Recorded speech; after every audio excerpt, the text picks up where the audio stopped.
दोस्तों इस वीडियो को जरूर देख लेना, इस वीडियो से आपको बहुत हेल्प मिलने वाली है। जैसे कि आपको पता है कि हम अपने चैनल पर बाइक के, स्कूटी के, कार के या फिर अलग अलग व्हीकल्स के स्पीडोमीटर की रिपेयरिंग से रिलेटेड वीडियो डालते हैं और आपको सिखाते भी किस तरीके से स्पीडोमीटर को रिपेयर किया जाता है। जो भी फॉल्ट रहता है उसी से रिलेटेड मैं वीडियो बना के क्लियरली सिखाता हूँ। साथ ही वायरिंग भी बताता हूँ कि किस तरीके से ऑन टेबल टेस्टिंग के लिए वायरिंग करी जाती है और किस तरीके से चेक किया जाता है। अब यहाँ पर क्या ना, काफ़ी लोगों की कमेंट्स, कॉमन कमेंट्स थी, उन पर ही वीडियो ये बना रहा हूँ। कमेंट्स कुछ इस प्रकार थी कि जो स्पीडोमीटर या डिजिटल स्पीडोमीटर रिपेयरिंग होती है, उनमें सबसे ज़्यादा कौन से कंपोनेंट इस्तेमाल होते हैं और कौन कौन से कंपोनेंट्स हमें रखने चाहिए अपने पास जिससे स्पीडोमीटर रिपेयरिंग में हेल्प मिल सके। अब यहाँ पर जितने भी स्पीडोमीटर होते हैं या डिजिटल मीटर या इंस्ट्रूमेंट क्लस्टर होते हैं, सब में कंपोनेंट्स लगभग एक तरीके ही के इस्तेमाल होते हैं। बस फ़र्क होता है जो उसमें आईसी जो होती है उनका फ़र्क रहता है। और मार्केट में बहुत सारे ऐसे कंपोनेंट होते हैं जो आसानी से मिलते नहीं हैं या फिर मिलते ही नहीं हैं। अब वो तो मैं बता दूंगा इस वीडियो में क्लियरली कि कौन से आसानी से मिल जाते हैं और कौन से नहीं मिलते हैं और कौन कौन से मिलने के चांसेस हो सकते हैं। चलिए बताता हूँ। पहले तो यहाँ पर आप देख सकते हैं 3 मीटर मेरे पास रखे हैं सैंपल के तौर पे। एक तो एंटॉर्क स्कूटी का है और एक पल्सर का है और दूसरा भी पल्सर का है, अलग अलग वर्जन में है। और एक यहाँ पर देखिए 150, 220 या फिर 180 में सेम स्पीडोमीटर इस्तेमाल या सेम डिजिटल मीटर इस्तेमाल होता है। और वहीं पर अगर देखा जाए तो एनएस वगैरह में थोड़ा सा अलग टाइप का होता है, लेकिन लेकिन लेकिन सभी में जो कंपोनेंट्स होते हैं लगभग सेम से ही इस्तेमाल होते हैं, बस फर्क होता है तो आईसीज का। चलिए अब यहाँ से शुरुआत करते हैं। सबसे ज़्यादा पल्सर का ही मीटर हमने देखा है कि खराब होता है, यानी कि जितने भी मीटर हमारे पास रिपेयरिंग के लिए आते हैं उसमें सबसे ज़्यादा पल्सर बाइक के ही होते हैं, भले वो कोई से भी हो, लेकिन पल्सर बाइक के ही होते हैं। वो 150 हो, 220 हो, एनएस हो, जो भी हो, ज़्यादातर इन्हीं के होते हैं। अब यहाँ पर क्या क्या कंपोनेंट्स इसमें ऐसे होते हैं जो आसानी से मार्केट में मिल जाते हैं, जो आपको रखने चाहिए। अब यहाँ पर देखिए, सबसे पहले तो मैं एक चीज़ और इसी वीडियो में सजेस्ट कर देता हूँ कि काफ़ी लोग इसकी वायरिंग के पूछते हैं, तो इसकी वायरिंग का वीडियो मैंने एक पहले बना चुका हूँ। उस वीडियो को देखकर आप इसकी वायरिंग ऑन टेबल टेस्टिंग के लिए सीख सकते हो। वायरिंग का लिंक आपको इस वीडियो के डिस्क्रिप्शन में एंड स्क्रीन में दे दूंगा, चेक कर लेना, या आप यूट्यूब के ऊपर सर्च कर सकते हो इस टॉपिक को। ठीक है, आगे मेरे चैनल का नाम लिख लेना। अब यहाँ पर देख सकते हैं आप, मीटर पूरी तरीके से डैमेज है नीचे से, और क्योंकि इसमें वाटर सबसे ज़्यादा पानी जाता है और पानी जाने की वजह से ये पार्ट सबसे ज़्यादा डैमेज होता है, क्योंकि ये इस साइड से नीचे की तरफ को होता है, सारा पानी नीचे इकट्ठा होता है, तो ये पार्ट डैमेज हो जाता है। हालांकि जो ट्रैक्स वगैरह सही सलामत होते हैं, उनको दोबारा से रिपेयर करके ये मीटर मैं रिपेयर कर चुका हूँ, भले आपको ये डैमेज लग रहा हो, लेकिन ये ऑन कंडीशन में है। ठीक है, अब यहाँ पर कौन कौन से कंपोनेंट हैं जो आसानी से नहीं मिलते हैं या फिर मिलते ही नहीं है, वो बताता हूँ। 3 कंपोनेंट ऐसे हैं जो मार्केट में कहीं नहीं मिलते हैं या बहुत मुश्किल से मिलते हैं। वो है मेन इसके आईसी, ये इसका एमसीयू है, यानी कि जो इसका माइक्रो कंट्रोलर या माइक्रो प्रोसेसर है, ये मेन इसका ये आईसी है, इसके अंदर सारा प्रोग्राम है। इसके बाद ये वाली आईसी है जो कि मार्केट में आसानी से मिल जाती है, इसको फ्लैश मेमोरी आईसी कहते हैं। ये आप किसी भी अदर मीटर की आप उठा के इसमें लगा सकते हैं। और ये जो आईसी है ये आपकी इस सेक्शन के लिए, जो इसका यहाँ पर किलोमीटर वाला सुई या आरपीएम वाली सुई काम करती है ना, उस सेक्शन के लिए ये आईसी है। अब मार्केट में ये दोनों आईसी मिल जाती हैं, लेकिन थोड़ा सा कोशिश करनी पड़ती है। अब नंबर्स वगैरह क्या है ना, जो आपके मीटर की आईसी का नंबर होगा वो मिल जाता है। ठीक है, ये फ्लैश मेमोरी है, इसके मिलने के चांसेस 90% होते हैं, इसके मिलने के चांसेस कुछ हद तक होते हैं, लेकिन ये ऐसी मार्केट में कहीं नहीं मिलती है। हाँ, कहीं मिल जाएगी, जो कि आपको कहीं सेकेंड हैंड वाली मिल सकती है, लेकिन ये मीटर के ही साथ में लगकर आती है, अलग से कोई भी इसको कोई भी कंपनी सेल नहीं करती है। ये जो है सेकेंड हैंड के तौर पे मिल सकती कहीं ना कहीं, जो कि मीटर वगैरह रिपेयरिंग का काम करते होंगे। ठीक है, ये 3 कंपोनेंट बहुत मुश्किल होते हैं। अब बाकी अदर कंपोनेंट्स क्या क्या होते हैं जिसमें मेन होते हैं, ये एलईडी बल्ब है इसके, जो कि अलग अलग कलर्स में है। ये एलईडी बल्ब है, इसमें 3 वोल्ट और 12 वोल्ट के अलग अलग होते हैं। इसमें 3 वोल्ट के भी हैं और 12 वोल्ट के भी हैं। ये नीचे आपके न्यूट्रल हेडलाइट इंडिकेटर सेक्शन के हैं, ये आरपीएम सेक्शन के हैं।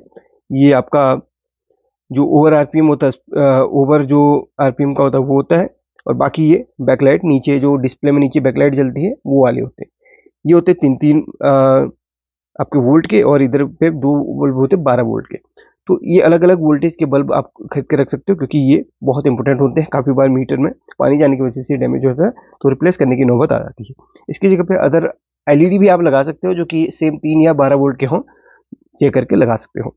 तो ये आसानी से मार्केट में मिल जाते हैं। और कुछ यहाँ पर डायोड्स होती हैं जो कि आपको ईजिली मार्केट में मिल जाती है। पुराने मीटर्स जिसमें जिसका एमसीयू वगैरह खराब है, जिसकी आई चीज़ खराब है, इस तरीके से ना कुछ मीटर्स हमारे पास ऐसे होते हैं जिनकी एमसीयू खराब होती है, बाकी सारे कंपोनेंट सही होते हैं, उनको हम संभाल के रखते हैं। तो ये डायोड्स भी आसानी से मार्केट में मिल जाते हैं, असेंबली डायोड।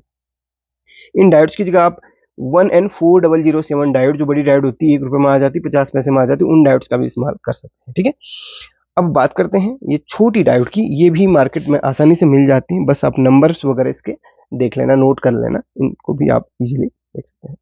अब बात करें रेजिस्टेंस या रजिस्टर की, जो कि यहाँ पर इन नंबर्स वगैरह में अलग अलग आती हैं, 220 ओम्स अलग अलग नंबर्स की हैं या अलग अलग वैल्यू की हैं, वो आसानी से मार्केट में, ये तो सबसे ज़्यादा मार्केट में आसानी से मिल जाती है। इसकी एक बुक आती है जिसमें सारे रेजिस्टेंस की वैल्यू होती है, वो खरीद के रख लो। अलग अलग इसमें पैकेजिंग, अलग अलग पैकेज में होता है, अलग अलग साइज में होता है, उसको देख लेना कौन सी आपको ज़्यादा रिक्वायरमेंट है, उस हिसाब से बुक परचेज कर लेना। तो इसकी जगह अगर ये नहीं है तो इसकी जगह पर आप दूसरी लगा सकते हो, बड़ी वाली लगा सकते हो, लेकिन वैल्यू मैच कर लेना। ठीक है, तो ये रेजिस्टेंस आप खरीद के रख सकते हो। अब सबसे ज़्यादा होता है खराबी यहाँ पर जब बैकलाइट की या फिर कोई भी लाइट्स वगैरह की समस्या होती है ना, तो इसमें प्रॉब्लम आती है। ये ट्रांजिस्टर होता है, ये जो बैकलाइट वगैरह के लिए और इनमें जो लाइट्स वगैरह होती हैं उनके लिए यहाँ पर ये ट्रांजिस्टर लगा होता है। ये तो बहुत आसानी से मार्केट में मिल जाता है। इसका नंबर BCP56 है, BCP56। ये तो बहुत आसानी से मार्केट में मिल जाता है, BCP56। ठीक है, और ऐसा ही एक और भी लगा होता है, लेकिन इसमें एक ही है। और ये जो होता है इधर की लाइट्स के लिए, ये ट्रांजिस्टर होता है। इसका नंबर भी आपको बताता हूँ, BL करके कुछ इसमें नंबर होता है, BLW 8685 ऐसे ऐसे करके लिखा होता है नंबर। ठीक है, ये ट्रांजिस्टर भी आसानी से मार्केट में मिल जाता है।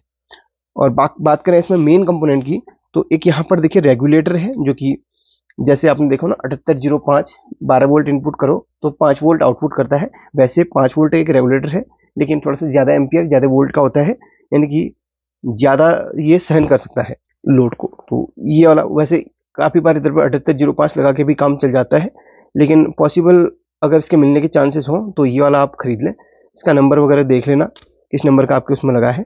तो ये रेगुलेटर होता है 5 वोल्ट का, और ये जेनर डायोड होता है जो इसको प्रोटेक्ट करता है, मीटर को ओवर वोल्टेज आने से इसको प्रोटेक्ट करता है। और एक रजिस्टर ही होता है, ये भी रजिस्टर ही है। तो ये भी सर्किट में रजिस्टर को यहाँ पर लगाया गया है अलग टाइप के। अगर ये नहीं है तो आप इसके फ्यूज रजिस्टर लगा सकते हो, अगर ये नहीं है तो। बाकी ये छोटे छोटे ट्रांजिस्टर वगैरह ये आप देख लेना NPN है कि PNP, उस हिसाब से जो नंबर आप। खराबी तो कम निकलती है इसमें ट्रांजिस्टर्स वगैरह की, बस खराबी इसमें ज़्यादा रेगुलेटर की निकलती है, और बाकी ट्रैक्स वगैरह जलने की ही ज़्यादातर निकलती है, और इसकी निकलती है, ये आसानी से मिल जाता है। और यहाँ पर कैपेसिटर्स वगैरह अगर सर्किट में ना हो तो भी काम चल जाता है, लेकिन कैपेसिटर यहाँ पर काफ़ी बार शॉर्ट वगैरह होते हैं तो उनको निकाल के भी आप मीटर को चालू कर सकते हैं। कैपेसिटर सिर्फ पैरेलल पे लगता है फिल्ट्रेशन के लिए। अब एक कंपोनेंट ऐसा है जो बहुत बार खराब कंडीशन में होता है, जिसकी वजह से मीटर डेड माना जाता है, यानी कि डेड हो जाता है, वो होता है क्रिस्टल। ये क्रिस्टल जिस नंबर का हो, उसी नंबर के आप क्रिस्टल अपने पास रख लेना, क्योंकि ये क्रिस्टल बहुत बार खराब होने की वजह से मीटर डेड शो करता है। ठीक है, तो इसको चेंज कर लो, मीटर भी आपका चालू हो जाता है। और बाकी तो रिपेयरिंग वगैरह देख सकते हो। अब एक और सैंपल आपको दिखा देता हूँ इस मीटर का। अब यहाँ पर देख रहे होंगे, जैसे मैंने आपको बताया 5 वोल्ट का रेगुलेटर यहाँ पर छोटा सा लगा है, इससे थोड़े बड़े साइज का रेगुलेटर यहाँ पर ये लगा हुआ है। ये भी 5 वोल्ट का ही रेगुलेटर है। इसमें इनपुट कितना करता है, इसमें इनपुट 12 वोल्ट करता है, आउटपुट 5 वोल्ट बनाता है, और ये IC को देता है। अब इस मीटर और इस मीटर में डिफरेंस क्या है? डिफरेंस ये है कि इसमें एक ही IC लगी हुई है और इसमें 3 IC लगी है, 1 2 3। अब यहाँ पर क्या है ना, पुराने मीटर में 3 IC लगी हुई रहती थी, लेकिन अब क्या हो गया, जितने भी मीटर अब आ रहे हैं उसमें आपको एक ही IC मिलेगी, जिसके अंदर RPM की सुई का भी काम यही करेगी, और मेमोरी भी इसी के अंदर होगी, और सारा काम इसी से होगा। बस एक ही IC लगी हुई, और ये मार्केट में मिलती नहीं है। इसके खराब होने के चांसेस बहुत कम होते हैं, लेकिन खराब होती है कुछ कंडीशंस में। जब ये खराब होती है तो ये रेगुलेटर में शॉर्टिंग आपको मिल जाएगी, यहाँ पर इसके तीनों पिन आपस में शॉर्ट बताएगी जब ये खराब होती है। और यहाँ पर एक छोटा सा पावर ट्रांजिस्टर होता है, उस ट्रांजिस्टर का नंबर आप रख लेना, और बाकी कंपोनेंट्स वगैरह सेम है जो कि मैंने आपको यहाँ पर दिखाए थे। ठीक है, वहीं पे एंटोर्क की अगर, हाँ एक चीज इस मीटर में भी दिखा देता हूँ। इस मीटर में यहाँ पर एक रेगुलेटर लगा हुआ, वही बड़े वाला रेगुलेटर यहाँ पर लगा हुआ रहता है। बाकी इसमें आईसी की अगर बात करूँ तो इसमें 2 आईसी है। जैसे मैंने आपको बोला था इसमें 3 आईसी है और इसमें एक ही आईसी है, लेकिन इसमें 2 आईसी है, इसमें 3 आईसी नहीं है। इसमें मेमोरी आईसी अलग है और ये अलग है। तो यहाँ पर इसमें आरपीएम वाली आईसी नहीं है, सिर्फ यहाँ पर 2 ही आईसी लगी हुई। इस मीटर की बनावट अलग है। तो सभी मीटर अलग अलग टाइप के आते हैं, देख लेना। अब यहाँ पर क्या होता है ना, इसका माइक्रो कंट्रोलर आप इसमें नहीं लगा सकते, उसका इसमें नहीं लगा सकते, लेकिन सेम ऐसे अगर मॉडल हो तो इसका माइक्रो कंट्रोलर दूसरे में यूज किया जा सकता है। जैसे कोई मीटर ऐसे आते हैं जो बिल्कुल सड़ जाते हैं, खराब हो जाते हैं, जो बन नहीं पाते, जिसके ट्रैक गले होते हैं। अगर किसी कंडीशन में उसका माइक्रो कंट्रोलर बिल्कुल सही साबुत निकलता है तो उसको आप अपने पास रख लो। और जो मीटर कोई ऐसा हो जिसका माइक्रो कंट्रोलर शॉर्ट हो गया हो इसी वर्जन का, तो उसको उठा के उसमें लगा के आप काम चला सकते हो। ये तरीका आपको मैंने बता दिया। अब बात करें ये एंटॉर्क की, तो एंटॉर्क में भी आप देख सकते हैं पूरा गला सड़ा था। हालांकि मैंने ठीक तो कर दिया, अभी टेस्टिंग वगैरह बाकी है, कुछ कंपोनेंट्स में जले हैं, वो भी मैं रिप्लेस कर दूंगा। तो इसमें क्या होता है, एक आईसी जो है इसकी मेमोरी आईसी है, इसकी नंबर देख लेंगे। हाँ, ये मेमोरी आईसी ही है, फ्लैश मेमोरी। इसके अंदर सारा प्रोग्राम रहता है, कितने किलोमीटर चलिए, कितना है, क्या है, सारा इसके अंदर सेव रहता है, ठीक है। और इसको हम फ्लैश करके, इसको रीप्रोग्राम करके इनके किलोमीटर्स को हम रीसेट कर सकते हैं। जी हाँ, मैंने वीडियो बनाया है जिसमें इन मेमोरी आईसी को, जिनमें मेमोरी आईसी वाले कार्ड होते हैं ना, उनको रीप्रोग्राम हम कर सकते हैं, यानी कि दोबारा से प्रोग्राम डाल के उसमें किलोमीटर को घटा या फिर बढ़ा सकते हैं। ये मैंने बताया, उस वीडियो को देख लेना। बाकी इसमें भी देख सकते हैं बेसिक कंपोनेंट जो इसमें लगनी चाहिए वो है। इसमें कुछ आईसीज लगी हैं जो कि आपको मार्केट में नहीं मिल पाती हैं, मिल भी सकती हैं, कोशिश करोगे तो मिल जाएगी, नहीं वैसे काफ़ी लोग नहीं रखते हैं मीटर की। और इसकी मेन आईसी है, ये इसकी मेन आईसी है, ये इसकी मेमोरी आईसी। मेन आईसी तो मिलती नहीं, क्लियरली बता दिया। और एक क्रिस्टल है, इस टाइप की क्रिस्टल भी आपको रख लेनी चाहिए, ये भी क्रिस्टल है। बाकी यहाँ पर ये कंपोनेंट्स आपको आसानी से मार्केट में मिल जाते हैं। अब ये ब्लूटूथ है, जो कि इसमें ब्लूटूथ वगैरह आपने देखा होगा ना, कनेक्टिंग वगैरह को होता है, ये ब्लूटूथ चिप है जो कि मार्केट में नहीं मिलती। बाकी वही कंपोनेंट्स जो कि आपको इजीली मिल जाते हैं। ये पावर, ये आपका रेगुलेटर है जो कि 5 वोल्ट बनाने का काम करता है। 12 वोल्ट से 5 वोल्ट बनाने का ये रेगुलेटर काम करता है। ये रेगुलेटर उसमें भी लग जाएगा, उनमें भी, और ये रेगुलेटर इसमें। जिन जिन में इस तरीके के रेगुलेटर का इस्तेमाल किया गया है वो सभी मीटर में, अक्सर सभी मीटर में रेगुलेटर्स होते हैं। अब यहाँ पर ये रेगुलेटर है तो इसकी जगह पे आप, बड़ा अलग जगह है तो लगा सकते हो, या फिर इसकी जगह पे आप ये लगा सकते हो, कोई बात नहीं। अगर जगह मिलती है तो लगा सकते हो, लेकिन फिट होना चाहिए, कहीं पे वायरिंग वगैरह में प्रॉब्लम नहीं होनी चाहिए। तो ये चीज़ें आपको बता दी। ये जो कंपोनेंट्स आपको मैंने सजेस्ट करे थे, ये आप ले सकते हो, वरना आईसी अगर ख़राब है तो फिर आपका मीटर बनने वाला नहीं है। बाकी जो एलईडी वगैरह इस्तेमाल उसमें हुई है वही इनमें भी हुई है। अब यहाँ पर कितने वोल्ट की एलईडी है, मल्टीमीटर से अगर चेक करोगे तो पता आपको बेसिकली चल ही जाता है। बजट की रेंज में रखोगे, अगर ये एलईडी काम कर जाती है, हल्का सा जलती है, तो समझ लो ये 3 वोल्ट की एलईडी है। अगर नहीं जलती है तो आप समझ लो ये 12 वोल्ट। ये जल रही है तो ये आपकी 3 वोल्ट की है, अगर नहीं जलती है तो समझ लो आप 12 वोल्ट की रहेगी। ये देखिए, तो इसमें 3-3 वोल्ट की एलईडीज का इस्तेमाल किया गया है। तो हालांकि ये चेक करने पर काम कर रही है। ये नहीं जल रही, हो सकता है 12 वोल्ट की हो, जो नहीं जलेगी समझ लो 12 वोल्ट की है। जो 3 वोल्ट की होगी वो बजट की रेंज में चेक करने पर चल जाएगी इस तरीके से, ठीक है। चलिए, ये तो मैंने आपको बता दिया। अगर वीडियो पसंद आए तो लाइक करके शेयर कर लेना और एक प्यारा सा कमेंट अवश्य करना। Thank you so much watching this video.